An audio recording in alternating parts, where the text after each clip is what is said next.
Good evening, ladies and gentlemen. My late night continues as I remain far too tired to fall asleep. We're going to talk about the Chicago Bulls. And wait, did I say I'm far too tired to fall asleep? I meant far too excited to fall asleep. Far too tired to fall asleep makes no sense. But we're going to talk about the Chicago Bulls and how I feel about what they did in today's draft. But before I get into that, I want to remind you to leave a like and subscribe to the channel. Appreciate all the support, and it's a lot of fun when you guys comment as well. So leave a comment in this comment section down below if you got any ideas. Without further ado, let's talk about some Chicago Bulls. I don't like the Patrick Williams pick. Just gonna start it off by saying that I think Pat Williams has a chance to develop into a really solid role player. Is that what you want with the fourth pick? A solid role player, guy who's maybe going to start, maybe going to come off the bench at some point. I don't think it was worth it here. I think they either should have traded down if this was the guy they wanted, or they should have just not taken him. I don't think this is the move. I don't know if there was a good trade down option to where they could have gotten into a range where they still could have gotten him, but I don't know. I'm just not a fan of this move whatsoever.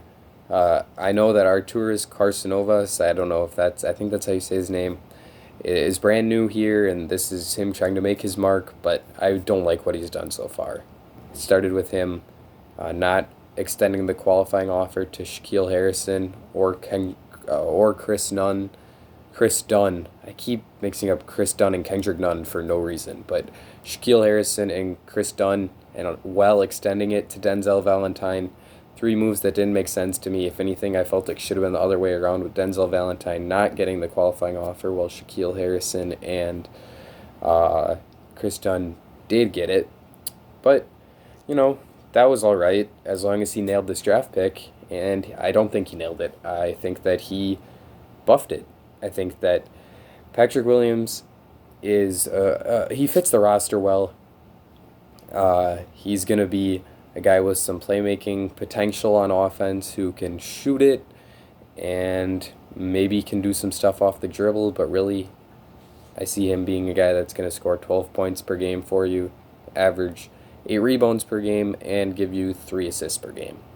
And you just spent the fourth pick on that. And maybe he gets to a really high level on the defensive end of the floor, and even though that's all the stats he's giving you on offense, he's still worth it because of that defensive value. But I just think that there was a more optimal pick here, and that more optimal pick is Deni Avdija. But first, let's talk more about Patrick Williams, and then I'll get into why I prefer Avdija. Patrick is going to be probably the defensive stopper for this team for years to come. I think that the three real pieces that are definitely going to be on this team and are the guys they're building around are Coby White, Patrick Williams, and Wendell Carter. I really like Carter as a big man who is really good defensively, can move his feet on the perimeter, which allows him to switch off onto some perimeter guys and be really versatile while also being a pretty solid rim protector on offense. I think he's going to space the floor at some point. And with Coby White, you've got a guy who's absolute dynamite on offense and can get you buckets in bunches. There's more questions about his defense and whether or not he's going to become an efficient playmaker, but I really buy into Coby White, and I think that he's the most intriguing player on this Bulls roster. I think if you could have put Deni Avdija between those two as a really good playmaking option who can establish a pick-and-roll chemistry with Wendell Carter and be a guy who can get Coby White the ball in positions where Coby White can create some secondary action, attacking closeouts that are created by Deni's ability to create some space for him. That could have been super exciting. Deni is definitely a step back from Patrick Williams on the defensive end of the floor, but I don't think that it's a significant enough step back to where I would rather have Williams. I think that Deni's ability as a playmaker and ball handler makes him just an overall far better offensive player than Patrick Williams, and I also think that his shot is going to develop because it looks good to me. It looks like one of the better jump shots in this draft. It just doesn't go in.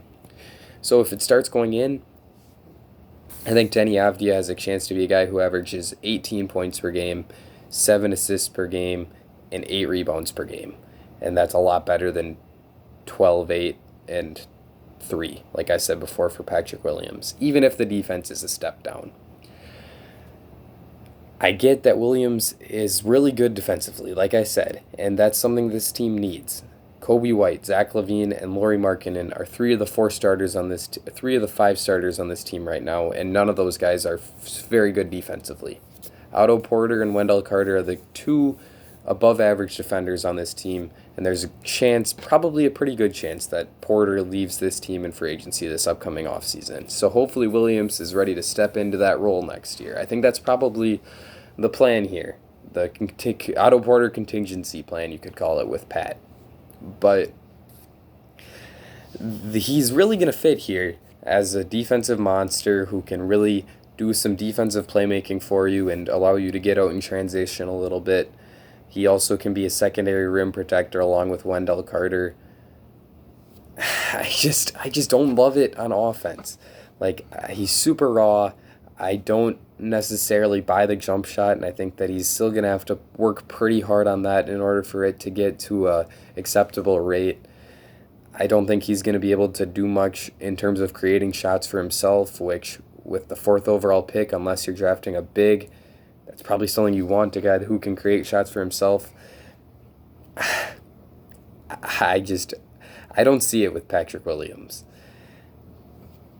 Maybe I'm just sounding like a hater right now, but maybe I am a hater. Like, I just do not like this pick one bit.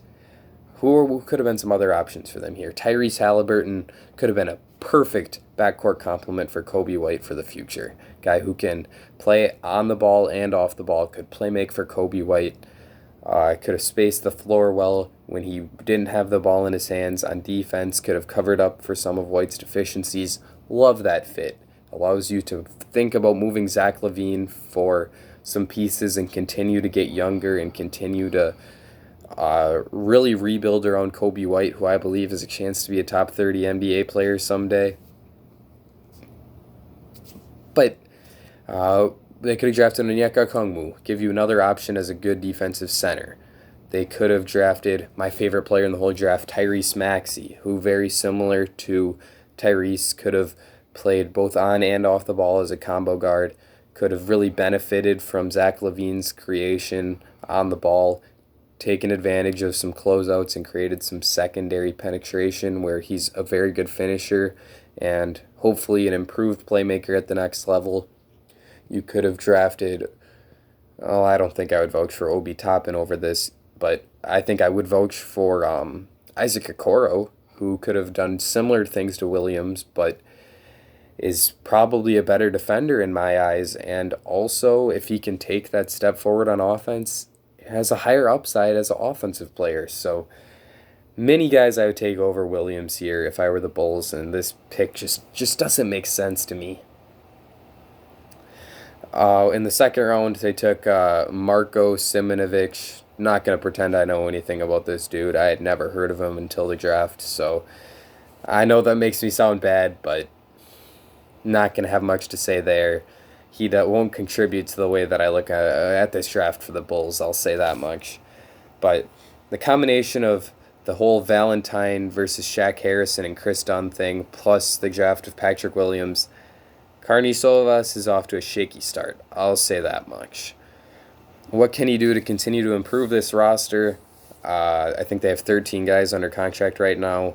They extended that qualifying offer to Denzel Valentine. I think they're probably going to bring him back then. I don't know if he gets more than the qualifying offer, which is $3 million. So he'll probably be back on that, which leaves you one more roster spot. And I would really like if they brought Shaq Harrison back as a guy who can give you some good minutes as a combo guard off the bench, who can really play some good defense, and I think might have a jump shot that comes around. But I don't know if they will, since that qualifying offer was basically for the minimum and they didn't extend that to him. So maybe you could bring in another option. I can't even think of any who are going to play the wing for you, but a minimum guys that are going to play the wing. So that's that pretty much. Yeah, overall, Not a huge fan of the Patrick Williams pick. Would have much preferred Denny Avdia here. And outside of that, there's not too much else to say. Leave a like and subscribe if you enjoyed. Let me know what you think about this pick in the comment section down below. Chicago Bulls fans, I'm really sorry I just destroyed your team for a while, but I love Kobe White and I think he's going to be really, really good. So hopefully that can boost up my status in the eyes of Chicago Bulls fans just a little bit. Like I said, leave a like and subscribe if you enjoyed. Leave a comment on what you think, and I think that's going to be it for me. Ladies and gentlemen, I will see you all again very soon.